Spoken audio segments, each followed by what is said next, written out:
Why the f*** am I drawing a blank on the name of this movie? Are you talking about Bulletproof Monk? No. Operation Dumbo Drop? No. Okay. Inception. I don't know why I was having a hard time coming up with that name. Not 3 Men and a Baby. No. Okay. On this episode of the MacGuffin Guild, we're gonna join a martial artist as he hunts a killer in the plague-infested urban dump of the future in Cyborg. This 1989 action sci-fi thriller was directed by Pyun and stars Jean-Claude Van Damme, Vincent Klyn, Deborah Richter, and Dayle Haddon as the cyborg Pearl Prophet. We're going to talk about Slingers, Jean-Claude's convoluted film edit, the plight of Mr. Belvedere, Mike's favorite actor, and the tragedy of Jackson Rock Pinckney. We'll discuss post-apocalyptic cake toppers, slow-motion play fights, satellite butlers, Pyun, and the 2 films that were originally planned that led to the creation of Cyborg. We'll get into what Pat's last name should be, Chuck from Emmet Otter's Jug-Band Christmas, Justin's disgust for the Hobbit films, the bass player of Killswitch Engage, and how the guys think this film's plot should have gone. I'm Pat Doherty, and as always, I'll be joined by my fellow MacGuffins, Justin Jones and Mike Antonio. Our theme song was written and performed by Jordan Vincent, so toss out those plot points and take in all that rain-soaked Jean-Claude action in Cyborg. I raised you better than this. And welcome to another episode of the MacGuffin Guild. As you all know, a MacGuffin is a plot device used to drive along a story, and we here on the MacGuffin Guild like to use the film as a MacGuffin to drive along our conversation. I am Pat Doherty, and with me, I have the one and only Mr. Justin Jones. Justin, how are you? I'm good. Not one and only with a name like Justin Jones. That's true. Yeah. I appreciate the Senate. But, no, yeah, you're officially the second Justin Jones that I knew in my lifetime. So yes, you're not it's not your name who defines you, though. That's true. You are one and only, but not in name. Yes. Thank you. I welled up a little bit. Thank you. Yeah. I hope you're doing well, Justin. I am now. Oh, good. Also with us is Mike Antonio. Mike, how are you? What's up? Yeah, I'm good. Are you having a conversation with yourself? Yeah.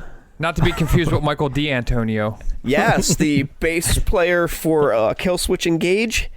See, I know my shit.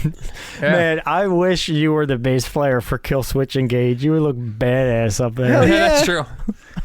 We should do a swap thing one day where we get him and we give we get the mic. Me. Yeah. Hey, that'd be cool. He could be a distant relative. Only if we could swap out Justin Jones's too. Oh yeah. Would you get Ernie Hudson from Leviathan? Yeah. I'd have to find the original Justin Jones. Yeah. He actually could be a distant relative of mine that I don't even know about, because technically, originally, my last name was spelled D'Antonio.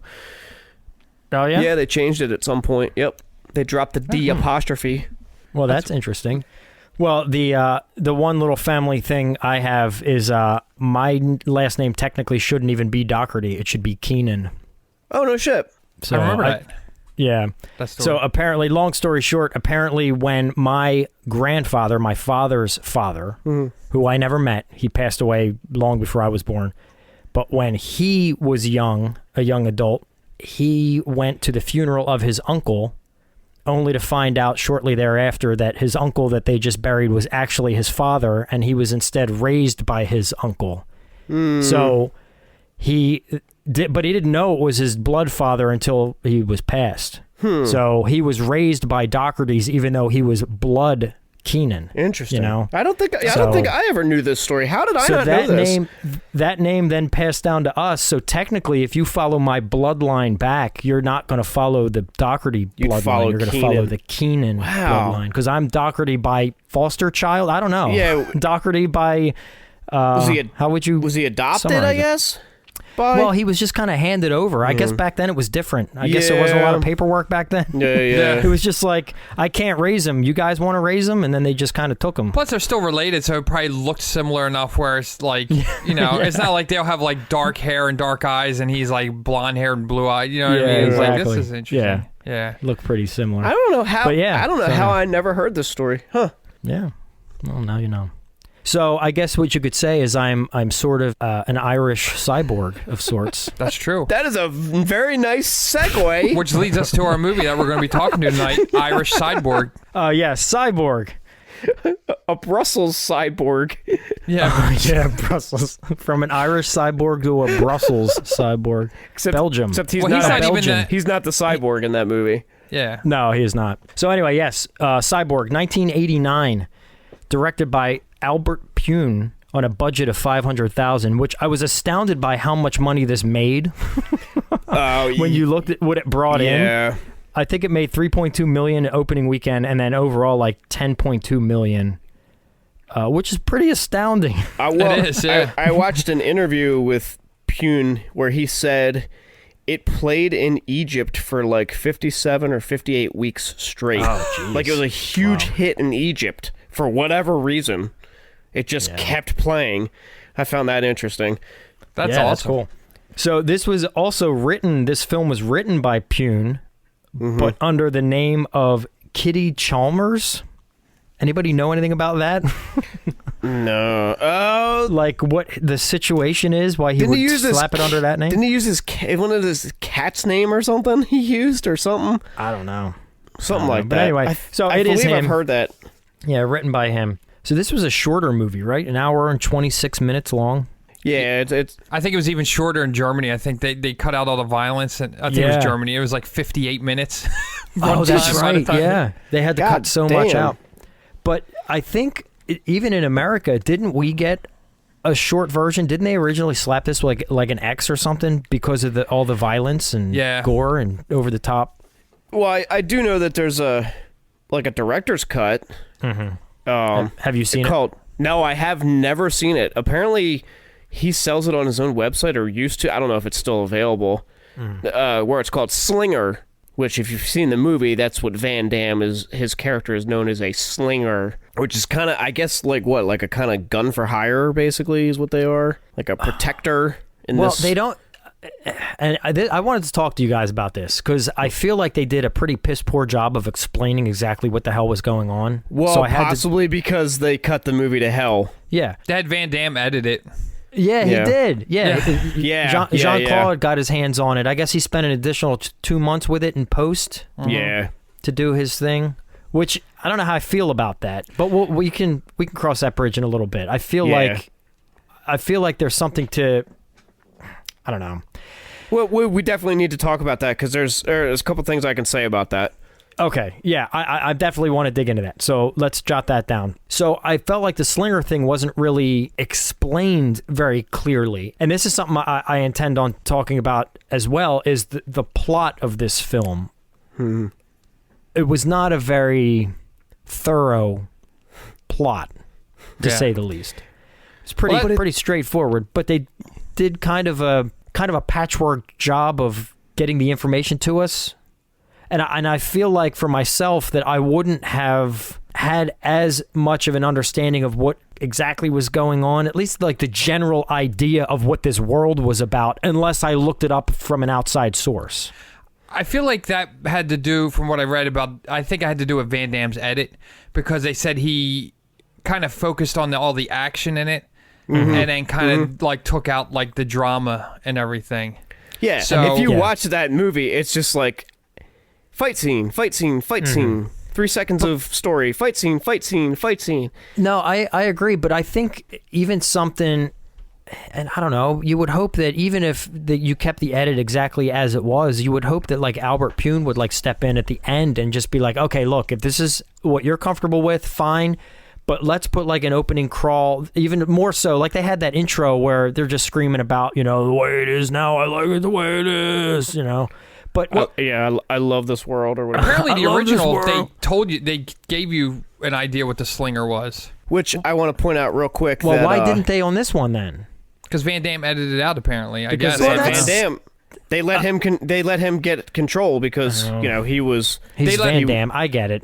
Yeah, who was Van Damme at the time? He was on the rise. Yeah, he had Bloodsport under his belt, and because of the popularity of Bloodsport, I think, or was it Kickboxer? I think it was Bloodsport. So, my question to you guys, though, so I'm not crazy for feeling that way, right? Like, not at all. No. Okay. So my question is, wouldn't you agree that if they were to just have just 10 seconds, even before the film opens as it is, 10 seconds. Hey, this is what's going on. This is the year that it is. This is what's going on in the world. This is what the slingers do. This is what they're dealing with. This is the plague. Boom. There you go. That's all I needed. Because Jean-Claude, if you're out there listening to this, let's hear it. What was your reasoning for not giving us that explanation? Let us know, bud. Yeah. I'll tell you this too. Hit us up on Discord. Yeah. Yeah, we may never see the message. Well, maybe Justin will. Pat, I'm just letting you know now. Don't expect any answers. Oh, no, of course not. Well, I'll say this too. On the other hand, though, I don't feel like you always have to spell everything out, and I feel like through editing and everything, you could have pieced together what a slinger, because they already pieced together what a slinger was, but didn't really have a full picture. But they could have focused and dropped a little more stuff throughout the film, where you're like, okay, this idea of what a slinger is kind of coming, coming together. And the funny thing is, as many times as I've seen this movie, because full disclosure, I fucking love this movie, and not in an ironic, it's so shitty that I love it. I just love this movie. I can't explain it, but I do. I like it too. I'll tell you what, this movie, and I might be jumping ahead a little bit, but just off what you said. 7.5.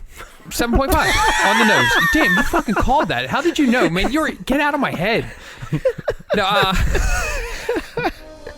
see you next week. Yeah. No, when I first saw this as a kid, I must have been, this came out in 89. So I was probably 11 or 12 when this came out, and this movie blew my mind. It was so weird. It was just Fender's eyes and his face haunted me for years. And just the imagery with the ship in the background on the it was a deserted ship in a desert, which was weird. So that was cool. The crazy medieval Mad Max outfits and just all the huge muscle dudes and they all look like pro wrestlers. Yeah. And the whole thing, some of them probably are or were. Just the vibe of this movie alone is just that's why I was super excited when you picked it. I wanted to watch it again because I don't think I've seen it since I was a kid. But this movie has stuck with me. I forgot a lot of the details, but I guess so did Van Damme when he edited it. But, it's not fair to blame it on him. Who knows what happened? But yeah, I don't know. But yeah, I think that's why it's such a cool. Looking back, we'll get to my full adult opinion. Well, to finish my point. No, go ahead. As many times as I've seen this through the years, I never even picked up on the fact that he was called a slinger.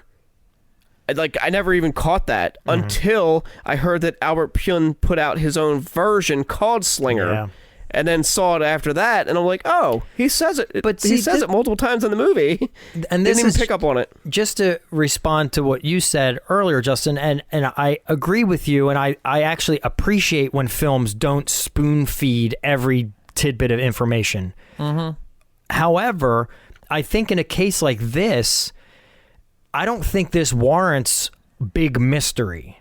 I don't think this warrants, hey, let's lay some breadcrumbs and just, let them go on the adventure. No, I think it would have been more badass if by that 5-minute mark when you see Van Damme for the first time, you already know this dude's here to protect her. This is what he does in this barren wasteland. And boom, I feel like I know what's going on. I don't have to spend the time okay, why are they running? Why'd that guy just get his head cut off? What is he doing? Why is he just fight? Yeah. I felt like this movie didn't really warrant the mystery. I think this slinger thing, I think that whole opening scene showed you what it was, because they're running away, and then the guy that's, assisting, guiding her is like, oh, go hire a slinger. So then already it's someone for hire. Yeah. And then exactly. he comes in, and the fact that he's just like, killing dudes with their own knives and like taking on how many dudes at the same time, then it's like, okay, it's someone you hire to be a badass. It's like a gun for hire. And then I felt like that those opening scenes kind of established that. Yeah. Okay. All right. But that's my opinion. I see you. I mean, but your point's valid. I see where you're coming from. Yeah, all right, Pat, let's stop right now and go watch the movie again. Okay. Yeah. All right. We'll be back in an hour and 26 minutes. 1 hour and 26 minutes later. Okay, so that was cool. What do you think now? I'm just kidding. And we're back. Yeah, I still don't know what's going on in this movie. Oh yeah. No. Overall, I'm still like confused about things. Yeah. Well, it's all over the place. Yeah, but again, that comes down to the takeover in the editing room. So I don't want to jump the gun because there's things I really want to say, but I want to hold off. So here's what I'm going to do instead. I'm going to go to Rotten Tomatoes. All right. And I'm going to ask you to guess what you think this film gets on the tomato meter with 16 critic reviews.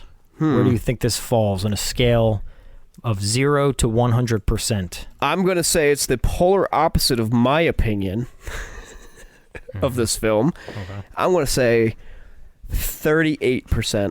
Okay. Justin? All right. I'm going to be cheating a little bit. Did you look? I didn't look, but I accidentally saw some information that may Influence your... Yeah. I'll go 15. Oh. Yeah, you're close.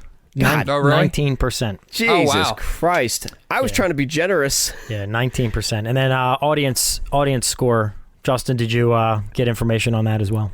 No, but I'm going to say that's probably definitely higher. I would say the amount of money it made, I'd have to say 80%. That's too high. I'd say 70. 70. Mike? 63. I think he's probably close. 30. Fuck, I was closer to that on my first... 30%, and that's based on 28,375 user ratings. Wow. I guess, were people hate watching it then? Like, how many? I don't know, 28,375. All right, well, there are 28,300 and whatever the hell idiots, because this movie is a masterpiece. We don't believe that. We don't believe anybody who's going to take the time to rate a movie is an idiot. Right, Justin? No. Unless they're wrong. Unless they just pull numbers out of their ass. This is actually the first time I actually put an effort into doing it. I know. You did. It doesn't feel good. It feels icky. Yeah. All right, so let's get to some. Let's get to a range of reviews here. So Stephen Holden from the New York Times says Mr. Van Damme's Gibson is so opaque that he makes Mel Gibson's Mad Max seem weepy by comparison. All right. First off, my problem with this review is I always forget what opaque means, and I don't appreciate him making me feel dumb. Next. Here, let me Google it. What is it? Does that Mike, mean you can't know? see through, or you can kind of see through it? I always forget. I always forget what it is. I always forget. I get mixed up with... Not able to be seen through, not transparent. That's right. Okay. So I guess he's saying you can't see like what's going on. Yeah, just in his maybe stale, void of... I don't agree with that. Okay. May I continue? Yes. Okay. Richard Harrington from Washington Post. It's just another martial arts film all dressed up with no place to go. I mean, Jean-Claude Van Damme's in it. Would you think it was going to be Shakespeare? This one is TV Guide. There's no name associated with it, just TV Guide, the publication. Maybe that is his name. Yeah. Or her name. Mr. Guide.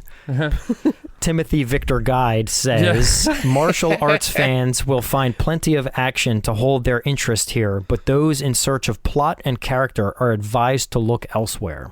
Yeah, I actually agree wholeheartedly with that. Plot, what do you say, plot and what? Plot and character. Yeah, that's fair. I think that's a fair. And I'm not saying that's a negative for this style of film. Yeah. If you go in knowing that it's going to be a dumb action movie, you're good. I wouldn't even say dumb. I don't think it's dumb. I don't either, but you know what I'm saying. But for someone else, well, you know. I'll bite my tongue. So, Mike Massey from Gone with the Twins, we've had him before. Yeah. Ironically enough, the most believable cyborg is Van Damme in his role as a human. All right, you know what? He gets credit for that one. Yeah, that was pretty good. Even though I don't completely agree, that was clever. He won me over. Yeah. All right, let's do one more negative here. Roger Ebert, he gives it a 1 out of 4. Few genres amuse me more than post-apocalyptic fantasies about supermen fighting for survival. Cyborg is one of the funniest examples of this category, which crosses Escape from New York with The Road Warrior, but cheats on the budget. Or, they just didn't have the budget. Yeah. There's history leading up to the production of this film, which I found extremely intriguing. Yep. And was actually made the viewing quite fun. And in fact, I think people watching it, if you watch it with that information in mind, it's kind of fun to watch the film. Mm-hmm. Sure. But we'll get back to that. Ed Travis from Synapse? I don't know how you say that. Cinapse. How would you say that? Synapse? I'd say synapse. Synapse, yeah. Okay. It's just a clever way to spell synapse. What does synapse mean? What is synapse? I think your synapse. It's a cinnamon candy. You never had synapse? You never had synapse candies? It's an appetizer you get from TGI Fridays. Cinnamon.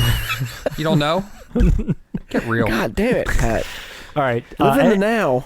Ed Travis from Synapse says, where Sergio Leone focused on squinted eyes and twitchy trigger fingers, Pyun highlights pectorals shivering under rain machines.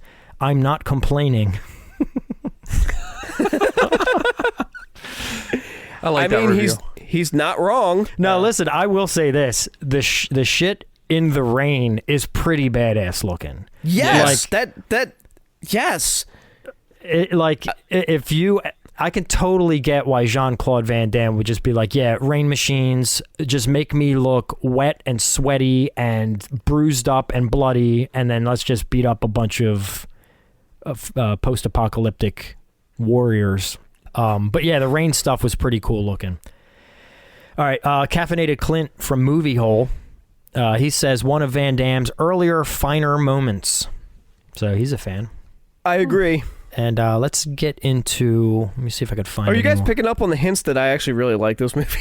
Yeah, I've gathered that. I would love to sit... When we can sit in the same room again, I would love to sit and watch this on a big screen with you and just feel the joy emanating from you. I don't want anything emanating from him. Yeah, can we edit that to make it sound a little less like we're in love? I want to get sprayed with your joy. Yeah. Oh, my joy will be spraying everywhere watching this movie. All right, Jason O, super reviewer. Oh, actually, am I supposed to be doing positives now? Because this was a negative. It doesn't matter. We'll take what we can get. All right, let me just slide it in here real quick. The worst Van Damme movie I've seen, and I've seen nearly all of his. No, good God, that is so wrong. Holy God, that is so off the mark. Let me try to find a positive here. Okay, here's a 3.5 out of 5. A good movie. Oh, this is Julian C. A good movie. I like the music and the director's cut more. I would like to see the director's cut. But so would I. That's me saying that's not part of the review. I would too. But yeah, the original, I definitely want to see it. The original movie itself is a better edit, is what they say. So I don't know how that makes me feel about the director's cut now.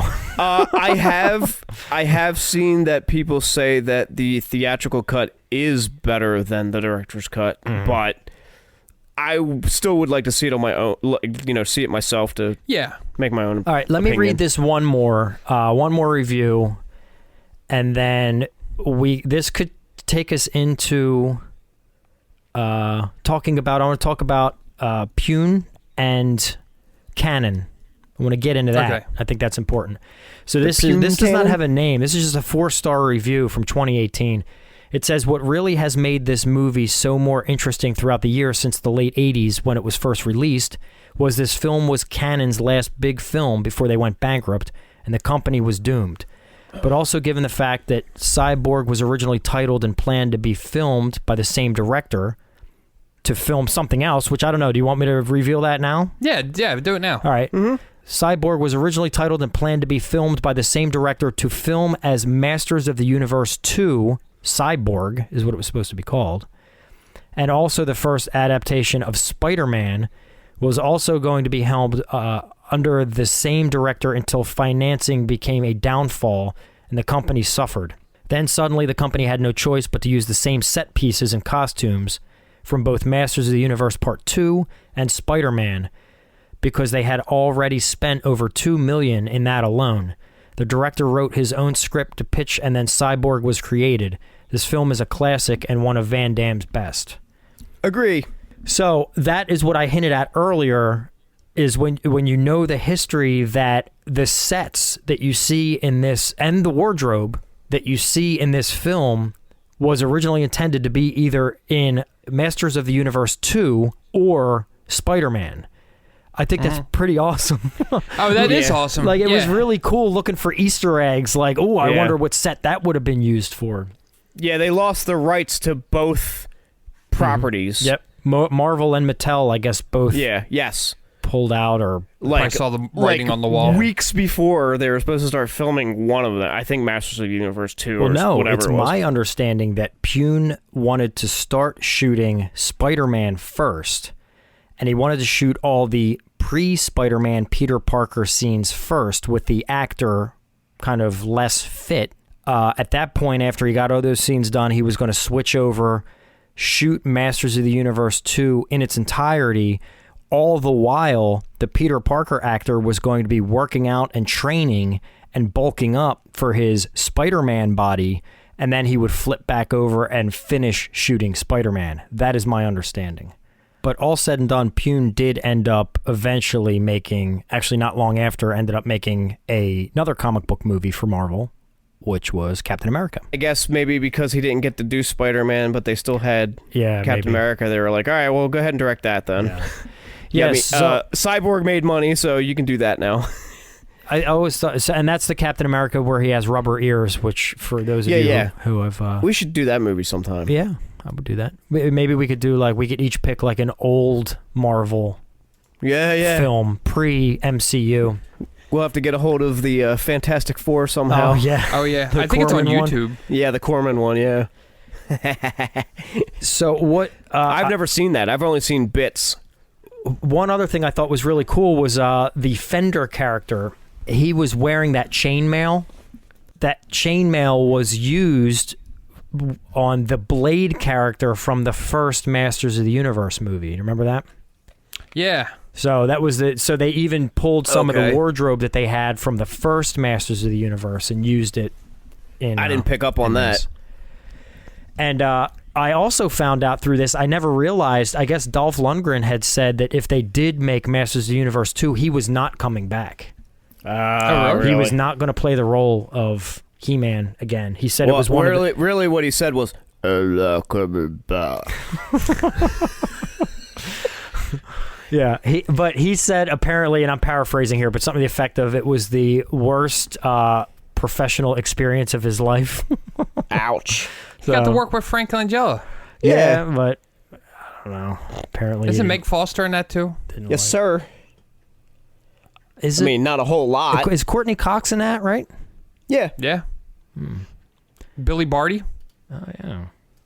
Was it Billy Barty play Orko? It's been years since I've seen it. No, he didn't play Orko. It was another character. Orko's not in that movie. Oh, that's right. The Orko, the one that took the Orko role. Yeah. Dorko, I think they called him. Yeah, that's so wild, because they even say Cyborg, a.k.a. Masters of the Universe 2, Cyborg. Well, you know, it's funny. When I was in high school, and I was kind of really starting to dig into movies and try and find stuff I'd never seen before, I used to get those Leonard Maltin, movie book things. Remember? And I just, it was kind of cool because you could look through and find stuff. Well, I remember seeing that listed Cyborg 2 Masters of the Universe 2 Cyborg or whatever the hell it was. Yeah. And I was like, what? And because it never I don't think it ever explained it. I think it just had the title and then told you what the movie was. And I was like, wait, what the hell's going on here? 1 hour and 26 minutes later. So we're back. We rewatched a film. Pat has a new perspective he's getting ready to tell everyone. So go ahead, Pat, you have the floor. Yeah, I've watched it twice since we started this episode. One tagline for this film, which is, he's the first hero of the 21st century, and he's our only hope. That's pretty generic. Yeah, it's very generic.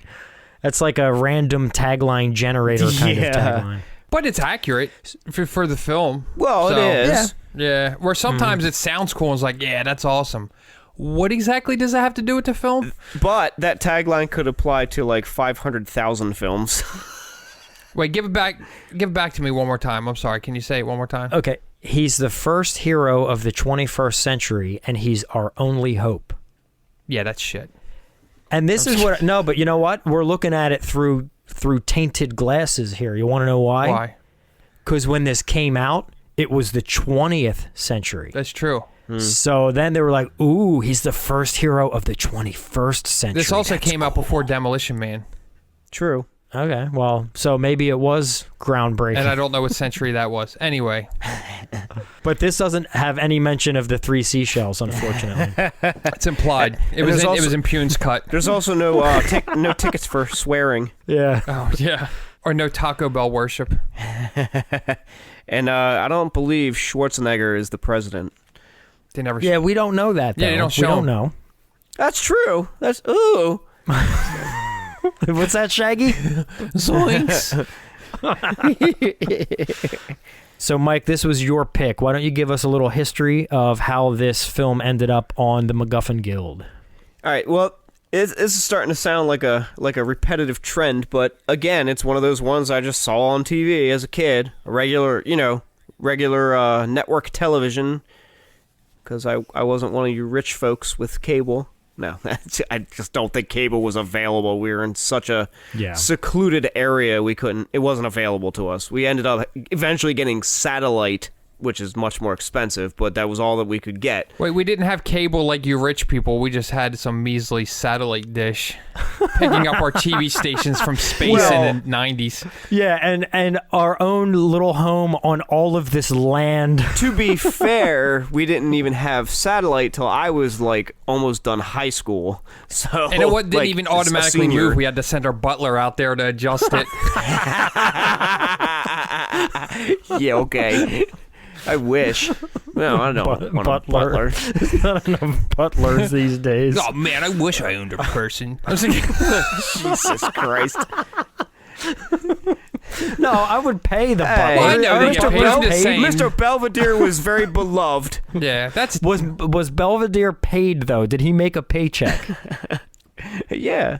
And what was, so Mr. Belvedere was not a slave. No, but in the pilot episode, he wins him in a card game. That's why that middle-class family had a British butler. Is that a joke, or did that really happen? I don't know. I probably made it up. I think that's a Justinism right there. You won him in a card game. Oh, jeez. I'll see you're 50 and raise you my butler. Listen, yeah, everybody listening, write that one down. At the end of the year, when we have our MacGuffin Guild quiz contest, that's certainly going to be one of the questions. But anyway, yes, again, like many films that I've seen and many films that we've talked about on this list that are my picks, I first saw it when I was pretty young on TV, and I don't even think I saw the whole thing the first time. I missed the whole beginning part. I just saw there's this guy fighting a bunch of dudes, and it's post-apocalyptic looking. I don't even think I knew what that term was at the time, but I was like, oh, it's in the future. And this guy's just kicking all these guys' asses, and it looks cool and it's fun and exciting. Then I saw it a couple more times. It just kept one of those movies that kept popping up, and I just became a fan of it. I rented it, back when video stores were a thing. I was like, oh, I remember this movie. I remember seeing this on TV. I'm going to rent it and see the whole thing. And I fell in love with it at that point. It fires on all cylinders for me. I again, like I said earlier, I can't really explain why. It is a very simple story, but that goes back to Van Damme focusing on the fight scenes and stuff, as opposed to the story.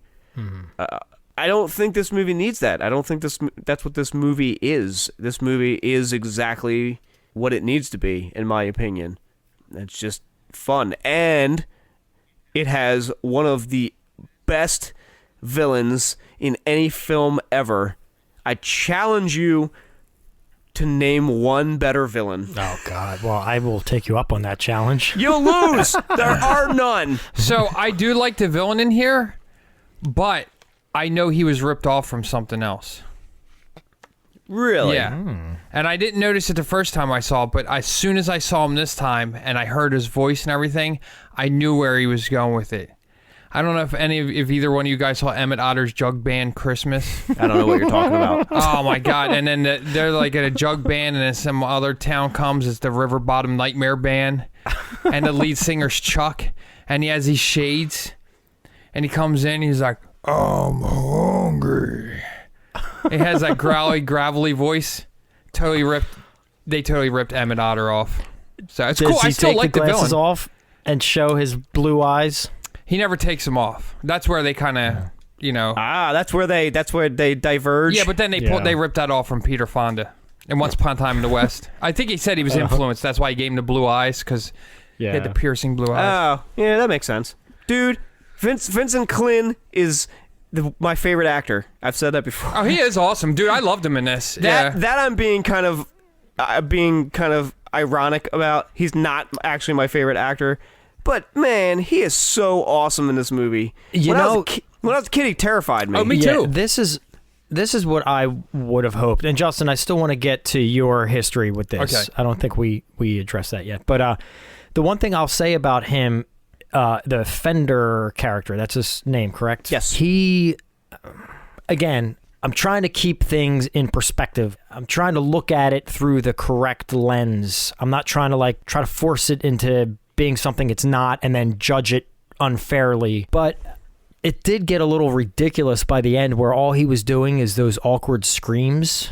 Are you kidding me? That's the best part. Yeah, but here's what I was okay with it if they did one thing which I thought would have been awesome, and they didn't do it. If at the very end he cuts his head off, Van Damme does, and Fender ends up being a cyborg himself, or something like that would explain what this way of him acting like that. And not only that, I thought it would have been cool, kind of it's called Cyborg, and there's only one chick that we see maybe 15% of the film. Yeah. They could have used more cyborgs. Yeah. Yeah. I think that was, other people said the same thing. They're like, I think Pat, you are onto something there. It almost feels like they kind of set him up to be a cyborg. I agree, and that's what I was waiting on. And then if that would have happened, I would have felt like, oh, okay, well, that explains kind of his quirkiness. Yeah, his quirkiness, his odd way of just being. It just seemed weird. Yeah, I wonder if I would also explain something, because this dude was savage to the point where it seemed like he had absolutely no humanity left in him whatsoever. And that would have if he was part cybernetic, or if it was if a lot of his brain and all that stuff was cybernetic, that might have explained the more cybernetics inside you become less, you start losing that humanity. That would have made more sense of why he was so savage. That's what I thought was coming, and that's what I was hoping would have come, and I'm kind of disappointed it didn't. Because look, again, trying to be fair for what it is, I can appreciate low-budget action movies with over-the-top characters in post-apocalyptic worlds. I can appreciate that stuff, but it's the simple stuff, like when you're having a character act in a ridiculous manner and you're not really explaining why that is. I think it's fair for anyone to be okay, well, that's a little cheesy. I can explain it. you know? Well, please, that's why we're here. I want to learn. I'll explain it in one simple sentence. Okay. Vincent Klyn is not an actor. Yeah. Well, he wasn't, at least when this came out. Right. This was his first role, correct? I believe so. And I think it is. That's a heavy role for your first film role ever. Yeah. I would say. Yeah, but again, I'm not one to accept those kind of excuses. I look, and I'm not trying to be pretentious, but I kind of I feel like, especially when you're spending $500,000 plus $2 million's worth of pre-built sets on a film, it's your responsibility as a production team and as a director to put the people into place who can succeed. Now, unless you're trying to go down some goofy path that can take people out of a movie, don't be shocked when it happens, because that's kind of what happened to me. I'm like, why are they presenting this guy like this? Where are they going with it? And then when it went nowhere, I was just kind of like, well, that was silly. you know? Again, maybe that's something that was lost in editing. Maybe it was, but again, that's not my fault. Yeah. you know, and here's another point I would like to just throw out there. Have you ever seen any other canon films? You absolutely have. If you're a child of the 80s, you have. Yeah. I that's why I started this whole sentence by saying I'm not trying to like put this in an unfair box and judge it in a way that's wrong. But even looking at it for what it is, there were definitely things again that kind of like I questioned to the point of losing interest in caring about what the explanation was. You know what I'm saying? Yeah. So that's a fair point. I agree. I think that would have made it a lot better, but it didn't kill the movie for me. But I think that's a valid point, and it would explain so much stuff without having to have exposition. Like even like when he knocks him down and like I forget exactly what he does, and it's like all right, he's done, and then it still comes up. It would explain how like. Yeah, he could take so much damage and be so strong and everything, and it would explain all that. But dude, I would have freaking loved it if that was the case. Like at the end, he was just this badass cyborg all along, and that's like you said. That's why he was being able to take all this damage and just keep on coming, and why he was able to kind of act a little off because he wasn't fully human. Like that would have been great. Yeah, we wouldn't even be having this conversation. But none of that stuff. I'm not interested in any of those. Oh, well, it's because of Jean-Claude Van Damme's edit. Well, whose decision was it to allow him to do it? And, guess what? Now you got to sleep in that bed you made, and this is the way that a viewer feels about it. Yeah. So it is what it is. I mean, if you allowed those decisions to be made, then I think any viewer has the right to kind of like say, yeah, this is a little silly, even more so than I'm willing to forgive. And I'm not trying to bash it. Like, it was cool to watch. There's things I want to talk about this film that I really enjoyed, but there's other things that were just like, oh man, you're such whiffs. Yeah, that's a good point. No, this movie is not what you would call a conventional good movie. Yeah. It's not. General audiences are not going to like it. Mm-hmm. Most people aren't going to feel the way that I do about this movie. But but I like this. I like that we're bringing different viewpoints. Yeah, I can already the see. MacGuffin Guild. I kind of feel like where our ratings are going to be. I almost know exactly where everyone's not exactly where I know where people are going to fall in who likes it the most. Range. Yeah. What do you think, home audience? Place your bets. Yeah. Put your butler on the line. God. So your history with this? Did you answer that yet? I jumped the gun. I was mentioning about when I saw it as a kid, and it like just kind of freaked me out. Like. There's flaws, with the villain, like he's not perfect, but he did have that look that like haunted me for years. You know what I mean? Like, he's just so unique looking, and he's just like one thing that was super cool that I really liked about this, that I thought they did an excellent job in, is when they had flashback scenes, is they made it the aging look really good. Like when you saw his gang, like when it was only a couple guys. Oh yeah, and you saw, and even him, like his hair is shorter, and he's just wearing kind of like a cut-off jean jacket, and it's before he started building this thing, and then building this army of like other like ruthless thugs. Like you said, Justin, where he looks not as world traveled, in those flashback scenes. Yeah, even the sunglasses were like new. Yeah, and then when you see him in modern time, it's like they're all like. Caked dusty and dirt. And one thing that's cool too is when you see him in that flashback scene, you see his original guys, and then later on, I feel like you see, when those ones meet their ends, does that have more of an? I can't remember. I'd like to watch it again, look back. Does that have more of an impact when he loses them versus like maybe someone he picked up a week ago? Why don't you watch it right now, Justin? All right, cool.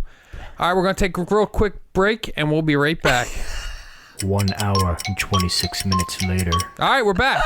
Okay, so upon watching it again, I do think I'd noticed like he was a little more aggressive towards Jean-Claude Van Damme, or JCVD as we call him, after he killed his favorites. So there's that. Oh, my history with the film. I forgot where we were. Have you seen it before? It's been like 2 hours. What's that, Mike? Had you seen it previous to this? Wow. No. In fact, that's why you didn't like it. Well, I was going to say that. I was going to make the point that I think the disadvantage I'm at is that had I seen this as a kid, I would have seen it through a whole different set of eyeballs, and it would have been a whole nother experience. I believe you're right. Yeah. So fuck me then. I mean, that's what I was thinking. No, but no, never seen it. But what I will say, about it is it was pretty badass to see him kind of in his prime. Yeah. I mean, dude, that fucking leg thing that he does, where he's like, up, above the dude that looked like a Weird Al meets Mad Max. That dude. Oh, are you talking about when they were in the sewers or whatever?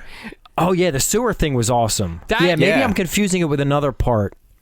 Yeah. I thought it was the sewer part where he did the leg thing above him and the guy walked under him and then he stabbed him from above. Yeah, that's the part I thought you were talking about. Yeah, that's it. Oh, that dude that he gets is one of my favorite characters in the entire movie.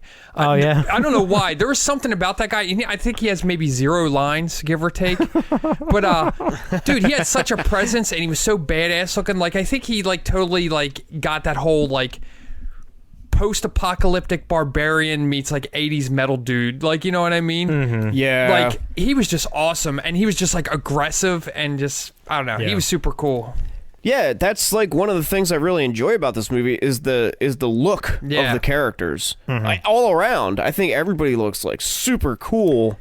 Well, what makes it neat to me was when you consider that a lot of these actors were cast in roles. Now, I don't know if they were like cast specifically, but they were at least signed on to play roles in Masters of the Universe 2.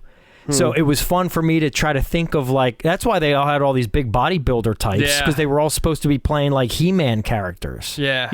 Which is pretty wild. I was having fun, like, thinking, like, who would he be good at and who would he look good as? But yeah, unfortunately, we didn't get Masters of the Universe 2. Another thing I liked about it, because it got me thinking about that scene and going forward, is I like that it establishes early on that Jean-Claude Van Damme's a badass, but like he still gets his ass kicked. You know what I mean? Like, soundly, because I hate watching movies sometimes where someone's like, I hate the Hobbit movies, and if you guys ever make me watch the Hobbit movies, I'm probably gonna quit doing this. But all right, so we're definitely doing that. Easily replaced with Ernie Hudson. It was just like crazy, like the part where like Legolas is like sliding down the elephant trunk and he's just effortlessly just shooting everything like without even looking and just was killing that Hobbit? everything. That may have been Lord of the Rings. I think that's Lord of the Rings. I don't know, maybe. I thought it was Hobbit. Anyway, but you know what I'm talking about? It's like he's like, it makes the enemies. Well, we'll have to watch them all to find out. Just to be sure. All right, we'll be right back. 1,171 minutes later. And we're back. We watched the entire Lord of the Rings and Hobbit films. Yep. Yeah. I'm tired. So, yeah, but it's just when you there's no real fight, so the enemies don't feel like a real threat. What was another one? In Wonder Woman, not the one that just came out, but the other one that came out before that. The first one. When it showed like her people, that are they the Amazonians or something? I'm not really a big Wonder Woman person or whatever, but they're supposed to be this huge, like these powerful warrior race. And when they, what was it, Nazis or something? I can't remember. I saw it in the theaters last time I saw it. But when they come on the beach, they're just shooting them down like they're nothing. And it kind of seemed weak, which I understand that bullets are going to kill them, but it would have been kind of cool to see them take like more bullets than a normal person would, and then come up and like, they were just shooting them off the ropes and they were dying like nothing. I'm going to have to check Wonder Woman out. I can't envision what you're talking about. Yeah, anyway, the point... You haven't seen it, Pat? Maybe we'll watch it right now. Yeah. All right, we'll be right back. 2 hours and 21 minutes later. And we're back. And we're back. So you see what I'm talking about. So, but to get to my point is, I felt like with him getting his ass kicked, it made them feel like, more of a threat, because you already see how much of a badass he is, and for them to like wear him down, and they're constantly just wearing him down and wearing him down. Yeah. And then just like taking him, and then when he does kind of like rise from the ashes again, like when he finally musters up that strength to come back, it's like that much more, Reminds me very much of Conan in the first Conan. Oh yeah, when they put him on the Tree of Woe. Yeah. It's very similar to that. That's true. Which is funny because he also in Pyun also in, what was it, The Sword and the Sorcerer, there's also like a crucifixion scene in that as well. Is there? Yeah. I've never seen that.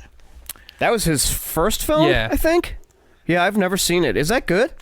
You know what? Ish? I'm not even sure if I saw it because we watched a trailer for it, and I remember the 3-bladed sword, and I remember it shot off. but I don't know if I've seen bits and pieces of it or whatever, but it looked familiar, but I'm not sure if I actually watched it. Because I remember there was a time when I was younger, I was like trying to find every single sword and sorcery movie I could find. Okay. So I wanted to just get through a couple Pat's points, if you guys don't mind.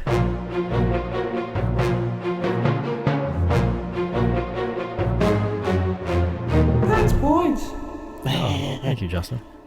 So Jackson Rock Pinckney lost an eye during production. Oh, yeah. Ooh, really? And actually, the moment that he lost his eye is in the final cut. What? But you can't clearly see it, but the moment that it happened is there. Who was he? Was he just one of the... Yeah, one of the henchman dudes. He's the first one that Jean-Claude goes after during that final battle in the rain. When Jean-Claude's running up on them, the first guy he approaches, Van Damme does like a block and then a knife swipe, and he comes at him from the guy's, the left side of his face is where he swipes it. Well, the knife caught his eye. Oh, wow. And he lost his eye. Oh, my God. That's crazy. And he later sued Van Damme and won. No, it's like $500,000 or something. Yeah, he got $485,000. So during the production of the film Cyborg, Jackson, who played a pirate, lost his eye during filming when Jean-Claude Van Damme accidentally struck his eye with a prop knife. Pinckney sued Van Damme in North Carolina court and was awarded $485,000. The scene where he lost his eye allegedly made it into the final cut of the movie. And the reason that he was able to win was because other people were able to confirm in court that Van Damme was notorious for not pulling his punches when filming. Like he would legitimately hit people. You know, be a little more forceful than I was curious necessary. how that played out, yeah. So I guess once they were able to prove that and they got enough witnesses, then they were like, all right, yeah, this dude's career is potentially now over. You're going to have to... And so Van Damme lost a shit ton of money in this movie when you consider that lawsuit, because I think he took a small salary to begin with. I'd have to look into it, but if you consider that, he ended up in the hole after this was all said and done. I still want to say my eye, either one of my eyes, is worth more than that. Do you have a favorite? Oh, you're saying your eye is worth more than almost $500,000? Hell yeah, if I lost one of my eyes. No, I agree. We're talking about 1989 money, though. Well, that's true. That's true. But he is dead now. He died in 2016. Jackson Rock Pinckney. He passed away, in Durham, North Carolina, at the age of 55. Oh, that's a shame. Oh, damn. Yeah. So that's kind of a sad story. Yeah. Yeah, that kind of sucks. What a downer. Oh, what's your next point? Can you bring it back a little bit, or... Should I just open my window and jump out now? Next point, the woman on the cross with full bush in the beginning of the film. Oh, yeah. I thought it was a statue or something. I realized. No, was it a statue or was it a corpse? I thought clearly later they made it a point to show that they were crucifying Van Damme, so I took it as their thing. Yeah, I'm sorry. Let me rephrase. I thought it was a woman. I thought it was supposed to be a woman, but I thought it was a dummy woman. I shouldn't have said statue. I thought it was a fake woman. Okay, I'm still confused. Like you're saying it's a prop. Yeah, I think in the movie it's supposed to be a real woman. Oh yes, but I thought they used a prop woman in that scene. Are you saying? Yeah, no, I think it's a prop woman, but I think it's supposed to be in movie world. It's supposed to be a crucified victim. Oh yeah, woman. That makes sense. Yeah. Boy, this podcast, man. Yeah. Are you? Is anyone still listening? No, anyone? I'm not. Anyone apparently. At all? Let us know on Discord if you're still listening. Yeah. Well, we've taken so many breaks. It's like 4 days since we started doing it. Exactly. The Plague Pirates. That's what I called them. I don't know if they had an official gang name. Did they have a gang name? I don't think so. Think they did. Yeah, they were pretty nasty. Like that poor wedding, man. Jesus. Oh yeah. There was a wedding earlier in the movie that they just ravaged. They killed everybody, and you see the melting wedding cake. Oh yeah. Is that what was going on? Was that a wedding?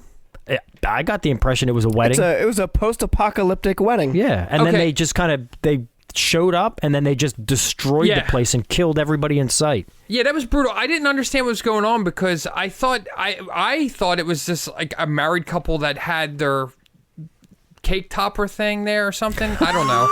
and that they had a boat rental place or something because they came for the ship. You know what I mean?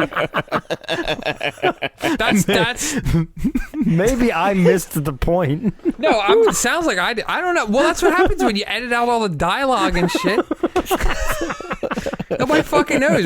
We all watched 3 different movies. Wait a minute. You took it as a couple had their cake topper from their wedding from like a year or so ago. They just happened to have their cake topper. Pre-apocalypse times. I thought it was like a shanty town where there was a couple that had like a boat rental place or something. He just had like shit from their past around.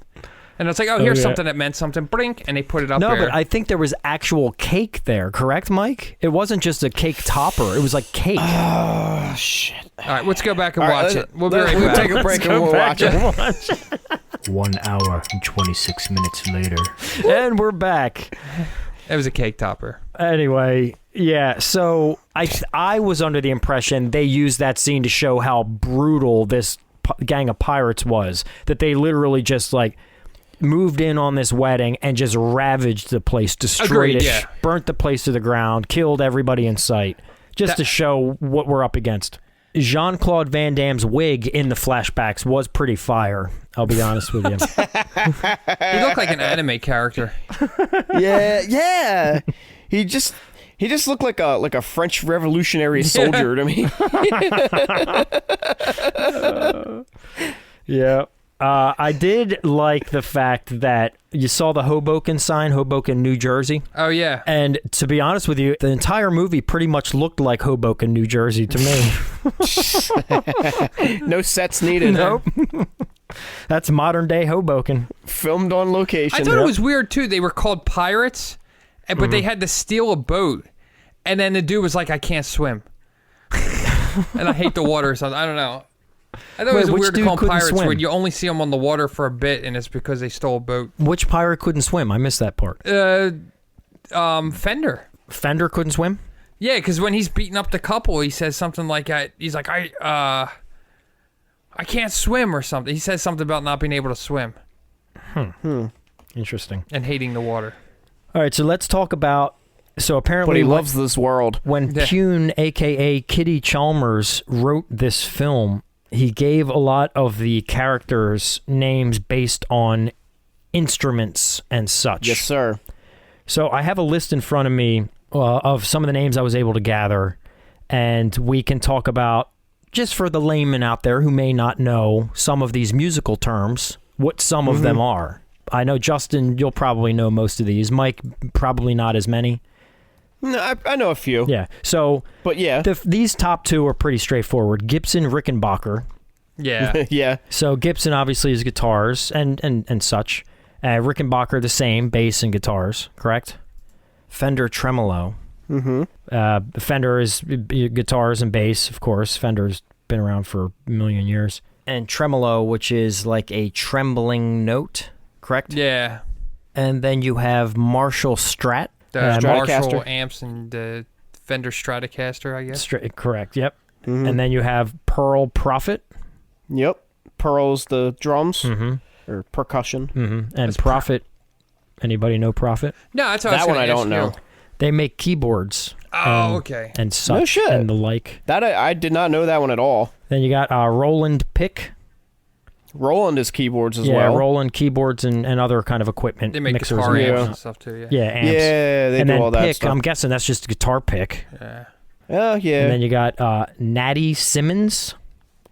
Natty makes mics. Oh, okay. Microphones. And Simmons drums.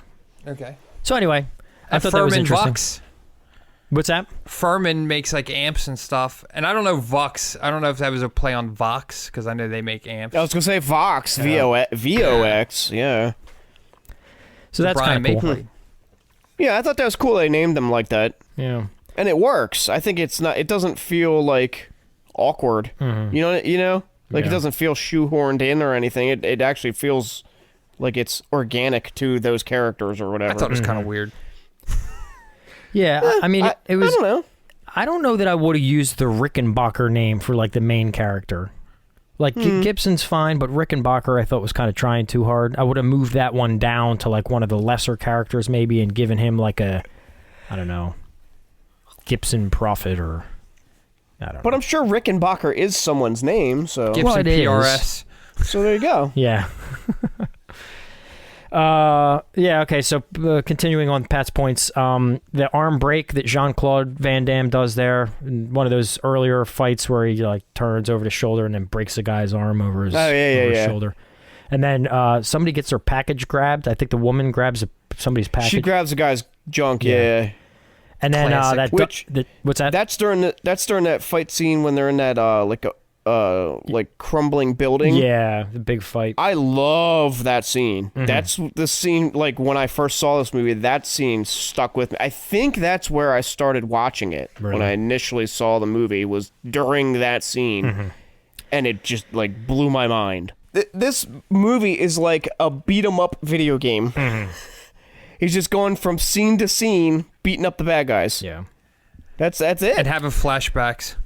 So no, there's a couple of flashbacks. I said this here one time. I was like, "This is flashback to movie," because it was like those would be the cut scenes. Yeah, but they used the same flashback twice, but didn't really introduce more information the second time they showed it. Like, or they did, but they didn't do it fluid. It was just like, wait, did this skip backwards? Like, I actually thought that the movie jumped back. Yeah. Oh, and during the flashbacks, I think one of the things also that stuck with me about this movie, besides that one action scene in the building, was the flashback scene where the little girl's holding the barbed wire. Oh yeah. Again, that stuck with me as a kid. That was like, this is the most horrible thing I've ever seen in my life. Yeah. Obviously, I've seen worse since then, but it left an impression on me when I saw it initially. True. You know what else it reminded me of, which I think is kind of cool, and maybe that's why it had such an impact on you guys as youths watching it. It really felt like old school 14-year-old boys like just play fighting around for like, you know, like when we would spend like long summer days just being like, I want to be Arnold Schwarzenegger, you be, you know, Sylvester Stallone, let's just fight. Me and my cousin always used to play Jean-Claude and Dolph Lundgren from Universal Soldier. Oh yeah. And we would just play fight for hours. Which is funny because that movie, or this movie, reminds me of that movie because the final fight scene takes place in the rain. Oh, yeah. I thought of that earlier. Did you guys play fight in the rain? No, but where we play fight in the Chesapeake Bay. So we would like be punching, like uppercutting each other and then just like falling back and splashing into the water kind of thing, which was kind of fun. But that's what this reminded me of. It definitely had that old school... You know, like when kids would actually play with each other for hours on end, you know, which just doesn't happen anymore. And I can definitely appreciate that. And I feel I didn't get the full impact of it because I didn't see it for the first time till I was 40. But we used to. So I remember me and Mikey, you know, my little brother, we're 7 years of difference, but we used to do slow motion fights. Oh sure, which are fun. So we'd be in the basement and like I just swing. We'd be hitting each other and like going through the laundry room door and all that, and just kind of because it was just like something funny we used to do. But also when I was a real little, I had two friends. I think I mentioned before, Larry and Marty. They're brothers, and Larry's my age and Marty's a little older. But I remember when we were kids. We would spar because they were always into like martial arts and stuff, but we'd spar in the backyard. But like Marty was like, how much older was he than us? He's at least like 6 years older than us. So even if we were like, 10, he's 16. Yeah. Like just throwing us all over the yard and stuff and like kicking us over and like, that's funny. Dude, it was hilarious. But it would be like, you could have a couple of the like neighborhood kids all like trying to gang up on him. Yeah. You know what I mean? Great. And he's just flinging around. But it's like so much fun. So that reminded me, I totally, had a flashback when you start talking about with your cousin. But and then, I miss those times though. Yeah. Oh yeah, absolutely, man. And it was fun. And this does kind of have that feeling of just all out, like, Yeah. Just, constant fighting and, So what we can do is we'll take a little break, We'll all go outside. Yeah. Oh, yeah. We'll just play fight. We'll slow motion fight for a half hour. Well, we're all far away from each other, so just find your neighbors. Find your neighbor. Play along at slow home. motion fight. Go outside, find your neighbors, just like throw some slow motion punches at them. It'll just naturally happen. Yeah. Don't just go right into it. Yeah, you might get tased or maced. Yeah, Possibly. That's you got to take risks if you want to have fun. Yeah. So we'll be right back. Yeah. 3 slow motion play fights with our neighbors later. And we're back. I need more ice So on yeah. my eye. So how about that skinny dipping scene? That got right to it, didn't it? With Natty Simmons. Yeah. Oh, She yeah. just starts walking for the water. I think I looked down for something and then I looked back up and I just saw ass. Yeah. It caught me off guard. I felt bad for her character in the end. Yeah. Like Yeah. what a shitty story arc. And not only that, and I felt bad for her. I'm not saying like she did anything wrong, but I felt bad for her character that she was brought in and then she obviously, whether it was just the way of life or she was having feelings for this guy, she like throws herself at him and he just completely shuts it down. And then later she shows up like right after he's crucified and he kicks a fucking crucifix over and then she's like, oh, hey, let me chop these ropes off for you. Yeah. It's like, where were you 3 minutes ago? Which he was they kind of set up earlier on. When she's trying to convince him to go save her, and he's like, nah, fuck her. And then she's like, well, I'm going to go do it. I don't care. Like, she was on a mission. And like, I think too, like everyone she knew was dead anyway. Not that it means she should die, but like, I think she already had this mentality where this was going to be something important to her. But yeah, I would love for you guys to explain this to me. So just from a storytelling standpoint, if you have a cyborg character like Pearl Prophet who holds the secret to solving this plague, I mean the cure for the plague, which way would you have rather have seen this happen? Would you rather have seen it the way it was, in which the pirates had the cyborg and Jean-Claude has this other character with him, and they're kind of trying to get the cyborg, as well as his adopted daughter, for lack of a better explanation? Or would you rather have seen it where Jean-Claude had the cyborg with him, and he had to protect that cyborg and get her to where she belonged while protecting her from these pirates? I think that the thing with that, though, is that that's been done. I think that's the typical way that it would be done. I think the way they did it with her actually, using them, stealing her, I think it was unique way of doing things instead of just like, I think that's we've seen it so many times. All right, this person's hired to protect this person, and you go, because there's even a point where she was like, no, I'm staying with them because you're not strong enough to get me where I need to be. And I thought that was a pretty unique plot twist, that she was, the cyborg then was working, plans within plans. The cyborg was working them to try and at least get them to take her where she needs to get to safely, because they had the numbers, they had the strength, they had the power, where Van Damme's character didn't, and then he had to work around it. Though he was pretty fast that he could keep up with a moving ship. But anyway, that's not. I think actually, so she missed out on that. That brings up a good point, Justin. I do like how that then came full circle with the spoilers ahead, with the last line of the film, which where he's walking, he drops her off and then he's walking down the steps. And then she says, he's the real cure for this world. Yeah. Dude, that was the absolute worst part of that entire movie. That was the worst part? No, yeah, that's what I'm saying. Like, all the other stuff, I'm like, okay. And then when she said that, I was like, what? That was corny. Oh, God.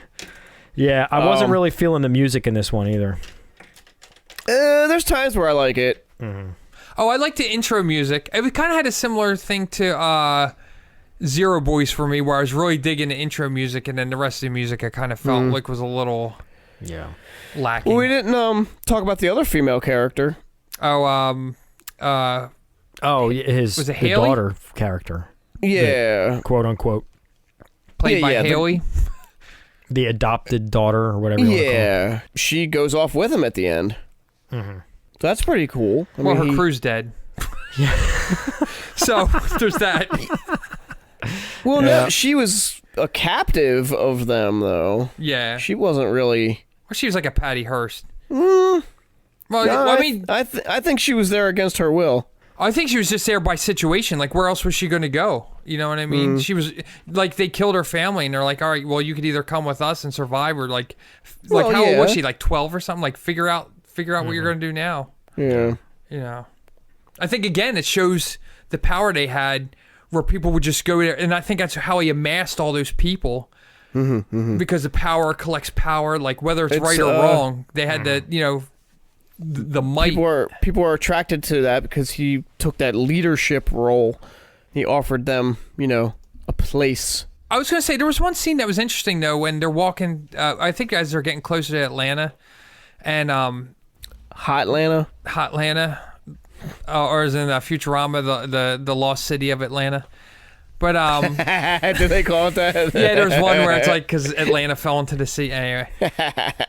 But God, I love that show. Yeah, it was good.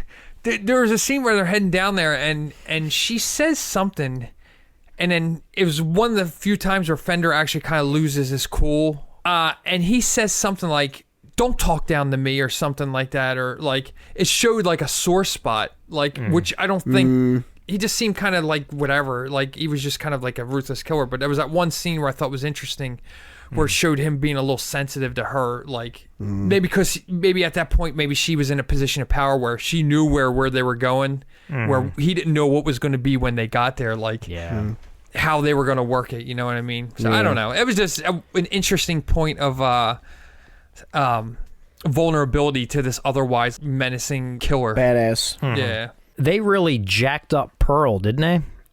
Turning her into that cyborg. Dude, when they showed that surgery, I'm like, Jesus Christ. Yeah, how much surgery are we talking here? I like the eyeball when it like it like extends out. Yeah, I thought that was cool. That was a cool effect. I like that a lot. When she shows like it, like I feel like there could have been like she could have popped the eye by like, hey, look, I'm a cyborg, bloop, and just popped the eye out.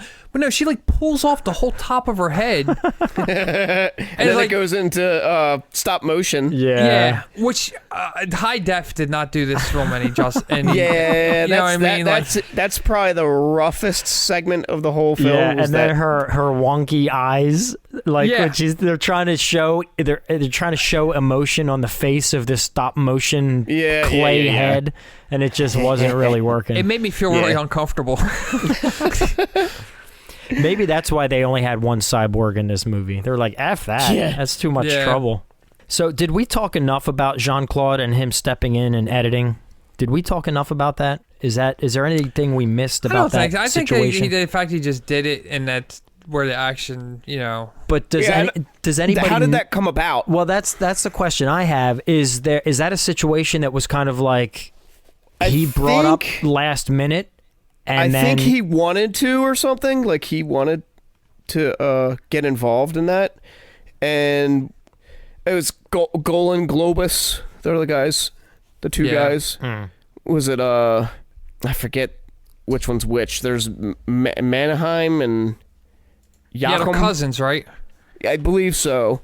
But anyway, the two of them were like the Cannon guys. They ran Cannon. And I guess Van Damme approached one or the other or both of them and was like, I want to edit, and they gave him the go ahead. I think that's how it happened, and I don't think the director Albert Pyun was very happy about that, but what's he gonna do? That's a weird situation to be in then. Like for him, what do you do if you're the director? Yeah.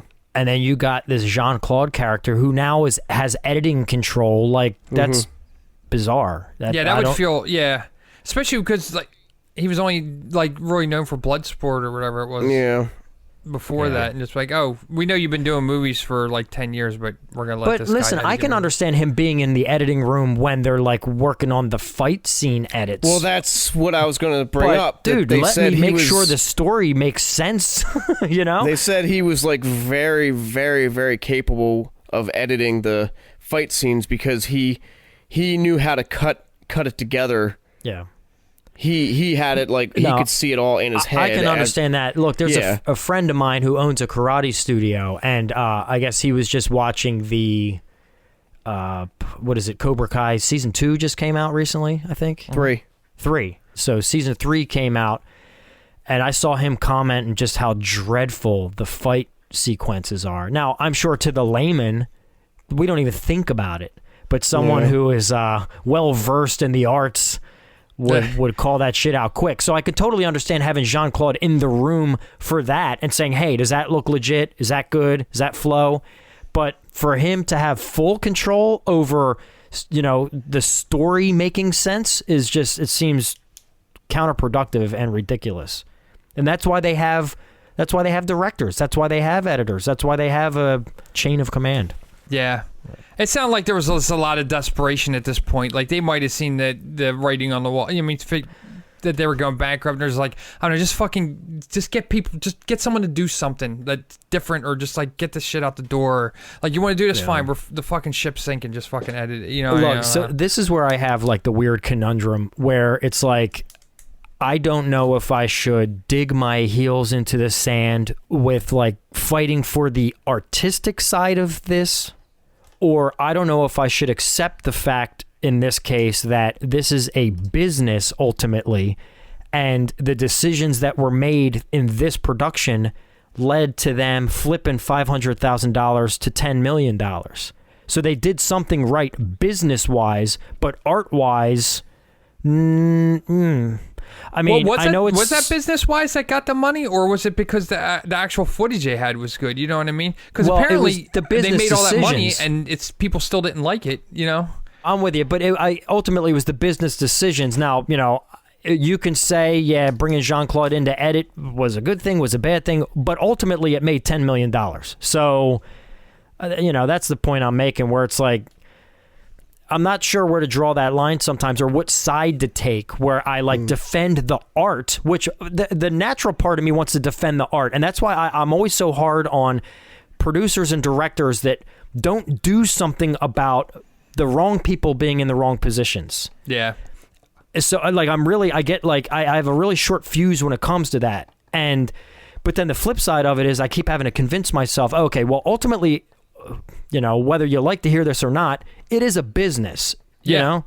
So we need a balance. I think there's no one side or the other. I think that's why you're conflicted, because it's, you need to have that balance. There's no, So, and that's Pat, to kind of expound upon that, every film would be a unique situation, and in the process of making the film, they make decisions, and sometimes they're good decisions, sometimes they're bad decisions, sometimes the wrong people are allowed to make decisions who shouldn't be doing so. Like I said, every case is unique and different, and I guess you would have to literally know every detail to understand how it ended up the way it ended up. And I don't even myself, who is a big fan of this movie, I don't even know all those details. So it's hard to make a judgment on what actually went down and led to the finished product. I just have a few more points. I just want to rattle them off real quick, and then we can start to get to our ratings here. I mentioned it earlier, but I still think the coolest shot of this whole thing was the cool shot of Jean-Claude in the sewer, when you see the tight shot of him with the blue light and he's holding the knife. And then finally it goes to wide, and you see him doing that split above the pirate dude, and then he stabs him. His patented split. Oh, dude, badass. Total badass. That was a badass That scene, was worth the price of is. admission right there for that one moment. Because that was, the cool blue light shot, and then when it went out, I literally like audibly gasped. I was like, "Oh shit!" Like that was the moment that was like, quintessential Jean-Claude Van Damme that you like to see. Is that bump natural on his head, on Jean-Claude Van Damme's head? He has like a bump on his head. Yes. So that's always, right? That's not just because he, like in this movie, he hit his head and had a bump for a couple days. It was like that's always there. He always has. If you notice, he does. He has a little bump on his head. Okay. Yes. I've never noticed that. Yeah, you'll pick up on it if you watch movies now. You'll be like, oh man, he does have a little bump. Little baby bump. Did the blue eyes on Fender, and forgive me if we've already kind of touched on this, but other than it being inspired by other works in the past, which Justin, I think you've already referenced, did the blue eyes represent anything specific in this film other than like some sort of intimidation factor? No, I just think it gave him an even creepier look. So it's not like it meant anything. Like, I don't think so. Okay. No. I don't think so either. I think just wanted that cleared up. I do love a good old-fashioned 80s car explosion that's completely unwarranted. Like the guy on fire hits the hood and the whole thing explodes. Yeah. Oh, yeah. Yeah. Maybe it was a Pinto. Yeah, I know. It was amazing. Look it up, kids, if you don't know what a Pinto is. That's a good story there. I think that's all of my points. So if we would like to get to the rating, I am certainly not against that.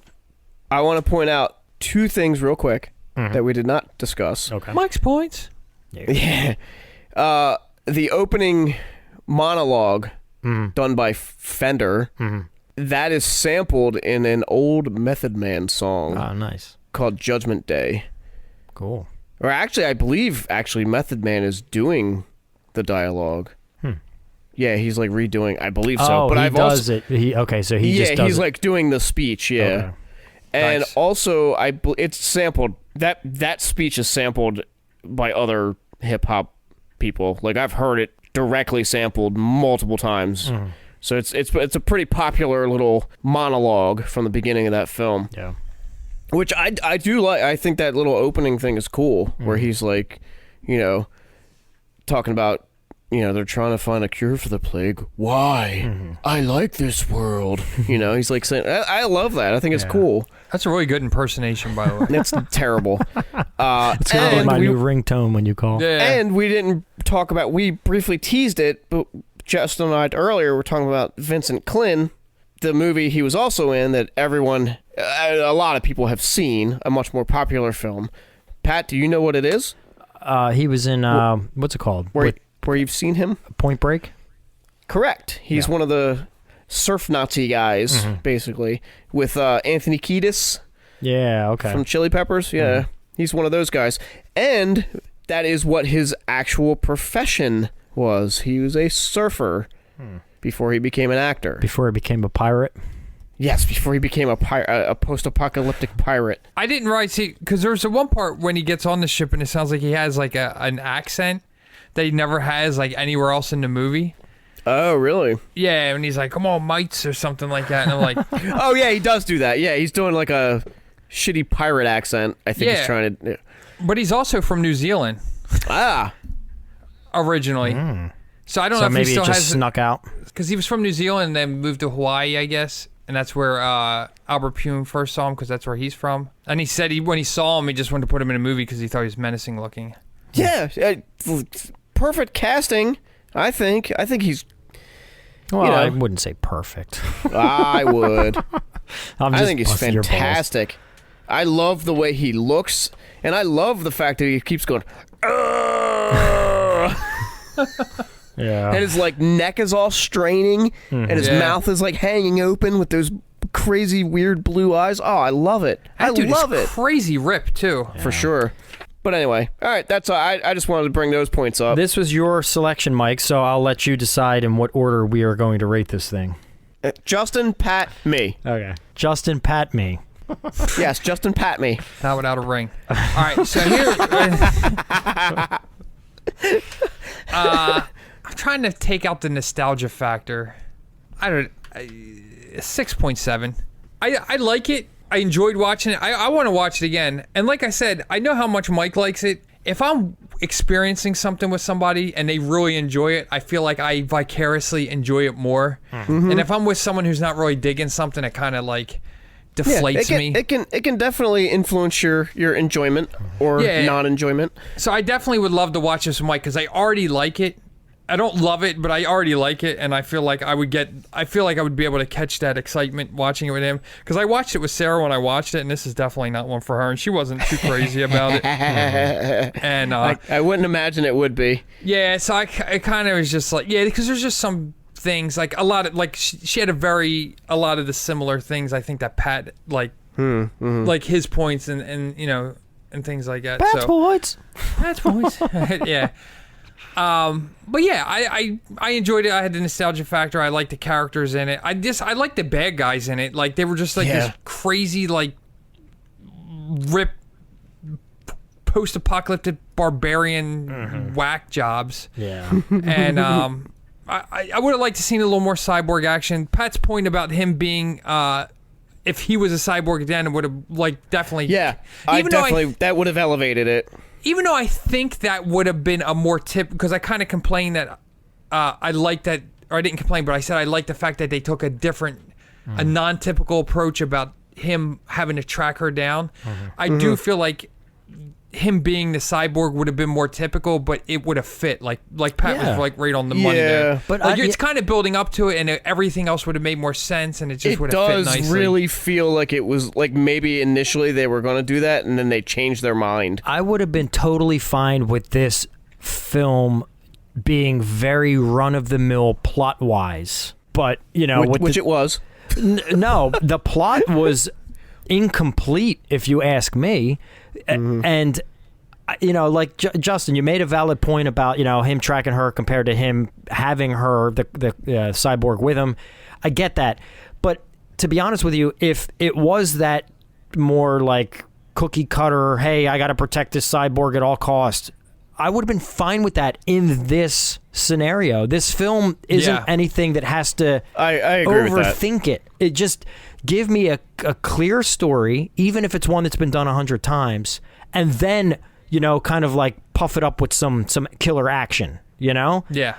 But yeah, I think we're in agreement there, because it sounds like if you had the basic fundamental shit like you're talking about with having him as a cyborg, then that other side story of him, you know, that reversed role of him actually tracking her instead of protecting her would have stuck a little more. Yeah. You know what I mean? It yeah, I agree. Yeah. What if they went... Now, look, I'm just being, you know, somewhat ridiculous at this point, but what if they went the route of saying, okay, so what if the cyborg, even though the whole time they were acting as if she held the answers or the cure for the plague, but what if the whole time she was just trying to get close to Fender so she could remove his eyes, which held the cure?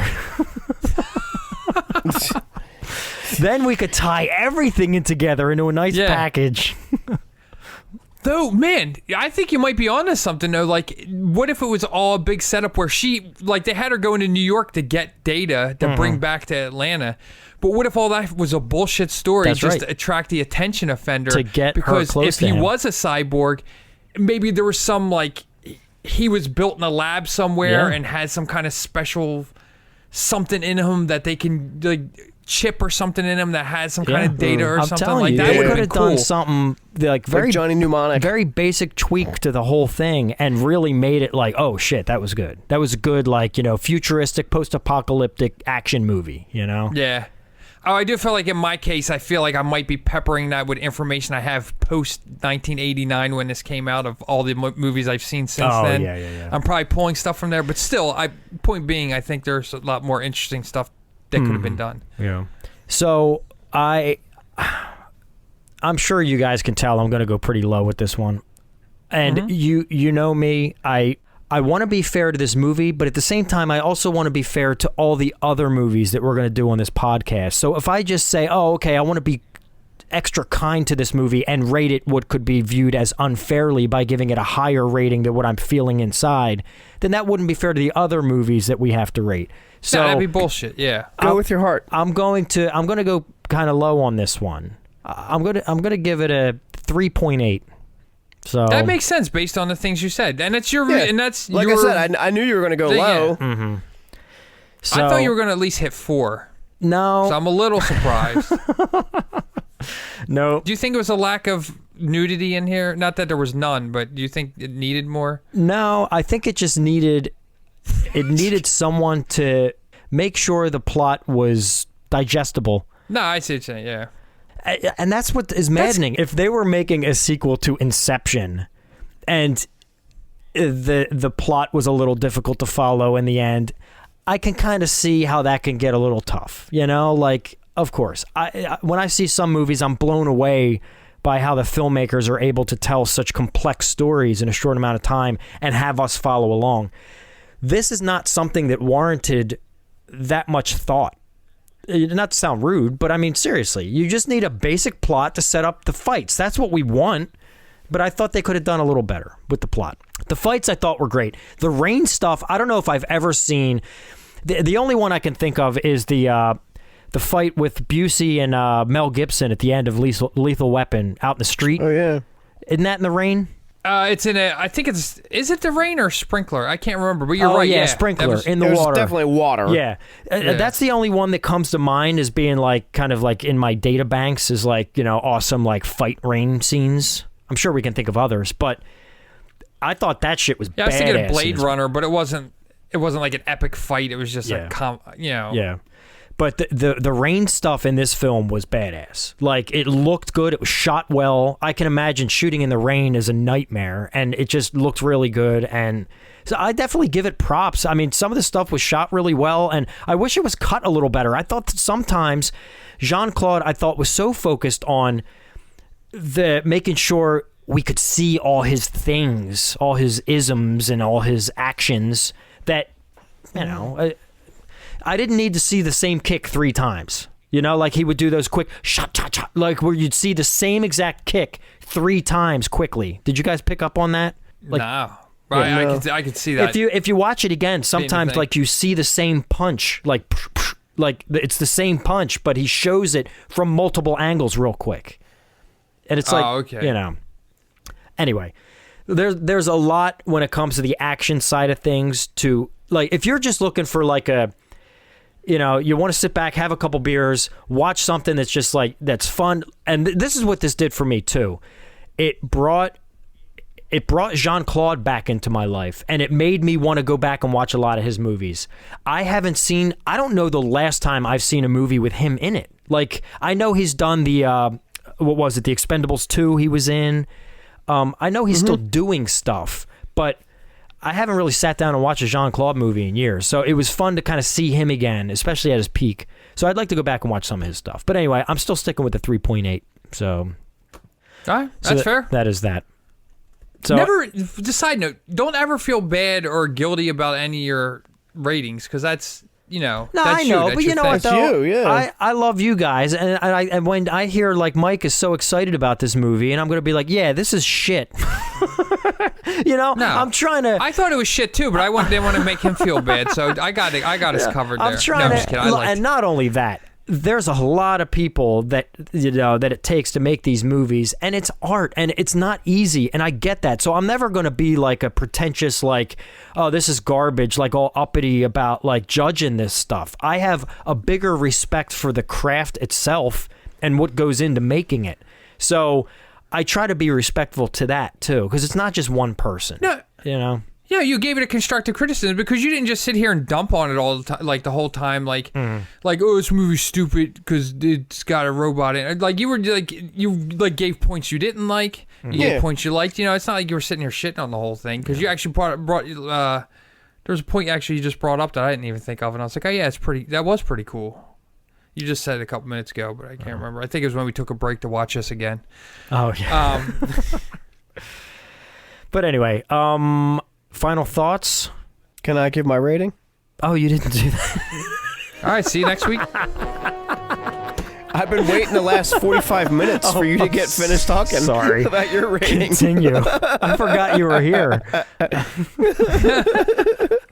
No, go ahead. Remember that guy used to be on the show to pick Cyborg and then you kicked him off? I think him and Pat got into a fist fight afterwards. A slow motion fight. In the rain.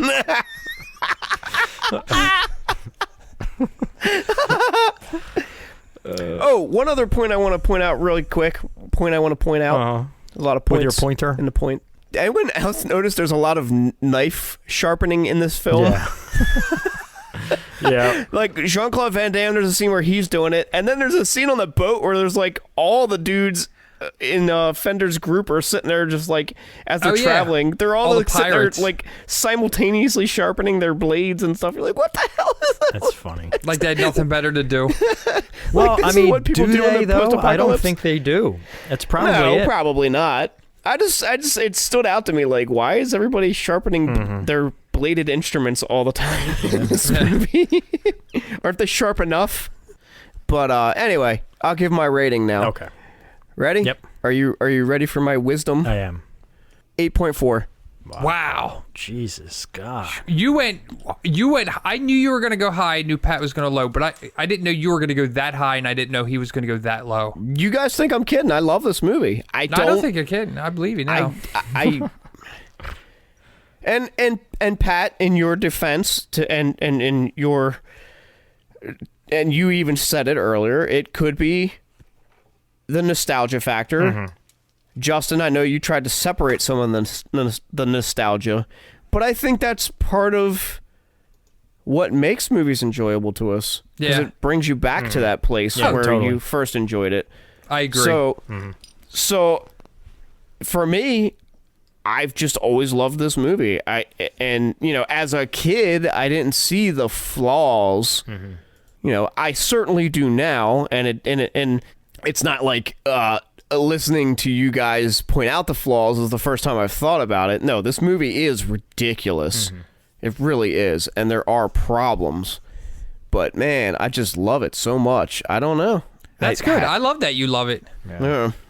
You know what's funny? Another thing that kind of altered my perspective on this, I think, a little bit is I watched this Sunday, and then Monday night I got home from work and I watched Radioactive Dreams, which was another one of his from '85. I've never seen that. Oh, dude, I loved it so much, and it kind of like editing wise and everything, it made Cyborg seem incompetent to me. You know what I mean? Yeah. But I think it had to do with the editing, because Radioactive Dreams to me was so smooth, and the story ran so, you know what I mean? And everything, and I felt some of the acting in Cyborg was like, what? You have zero emotion. Like, everyone in here kind of felt like, not everyone, but certain people, like the lady who he like adopts her family and all that. I felt like all her lines were delivered very monotone, and there's no feeling. And it was a really creepy scene too, where he's like holding her kids and she's kind of watching, like, oh, you really like them. Yeah. Like they're like all over him. No, she says you're really good with them. And he's like, I like them. yeah, that's what it was. Yeah, I know you're a hired gun, but would you mind snuggling up my kids and stroking their hair while I watch? This movie's definitely not known for its acting. You know what Sure. you know what I Which want to is do? You know what I want to do? Like, next time I see someone who has one of those wells, those like decorative wells outside their house, I'm going to take my shirt off and get all bloodied and then just hide in it and wait for them to come home from work and just climb out of it like Jean-Claude did. Yeah, wrapped in barbed wire. They'll be like, And then he sat there on his knees and like yelled. He was like, Yeah, you got to do that too. Yeah, yell at the sky. yeah, yell at the sky. Right. honey, there's someone in the well. Oh, yeah, I'm totally doing that. Man, you got to do that now. So, well, what's our average for this? Justin, what was yours again? 6.7, did you say? 8? I said 6.7. Okay, yeah, so Okay, here, that's what I plus 6.7. 6.3 is our average. I'll take it. I'll take it. Yeah, I mean, that's pretty high, all things considered. Yeah. I'm actually glad you brought it too, because I enjoyed watching not it high again. enough. And like Pat said, it kind of brought the Van Damme feeling back. Like, I want to watch more of his movies again. Yeah, I do. I All right, Pat. totally do. I have a good one that if you haven't seen it, watch his movie JCVD. I heard that was good. I haven't seen it though. Yeah, it's actually really good, and he's really good in it. Is he playing himself? That was like yes, he's playing like his It's his story, or is it like exaggerated? No, it's fictional. Okay. It's fictional. Okay. Semi-autobiographical in a fictional setting. Yeah. Let's put it that way.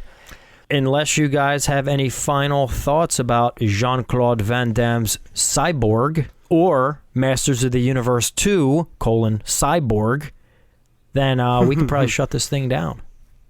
Anything, gentlemen?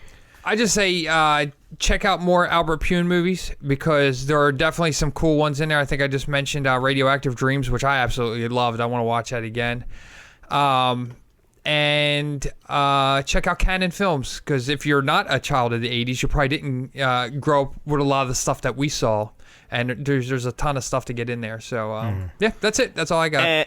And if you want to check out Canon Films, also check out the fantastic documentary on Canon Films. Was it Electric Boogaloo?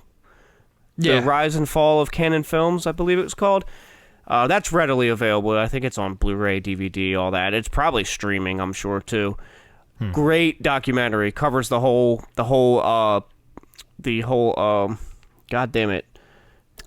History. Thing. So, the whole goddamn it thing. The whole history this of the This was company. the last film by them, right? Because after they went bankrupt, this was the last one they put out, and then that was it? I believe so, yeah. That's cool. So in my opinion, they went out with a bang. Yeah. But in Pat's opinion, they went out with a fizzle. Oh. Perhaps. For shizzle. Yeah. It's okay. You don't have to spare my feelings. No. No one else does. Nope. I do. That Canon logo is iconic, dude. I saw that, and I'm like, oh, shit. Oh, yeah. Pretty neat. So anyway, all right. Justin, Mike, always a pleasure. All right. Thank you, everybody, for joining Yes, us. Please continue to follow us and communicate with us on our social media. We're on Instagram and Twitter and Facebook and Discord. You can find us and reach out to us. And we got some exciting things coming up for sure. Our schedule's posted out there for our upcoming movies, but for our 25th episode, which is on its way, we got some special things, so stay tuned for that information. That should be fun. So Yes, it's going to be very fun. that is what Probably not as fun for you guys as it will be for us. No, exactly. I think it'll be fun for everyone. Yeah. Yeah. I'm looking forward to it. We're gonna have some fun with this for sure. So Yep. Yeah, definitely. So Mike, Justin, thank you guys as always. All right. And we will see you next week on the MacGuffin Guild. Everybody have a good night. Peace. Take care. Goodbye. I raised you better than this. Remember that guy used to be on the show that picked Cyborg and then you kicked him off?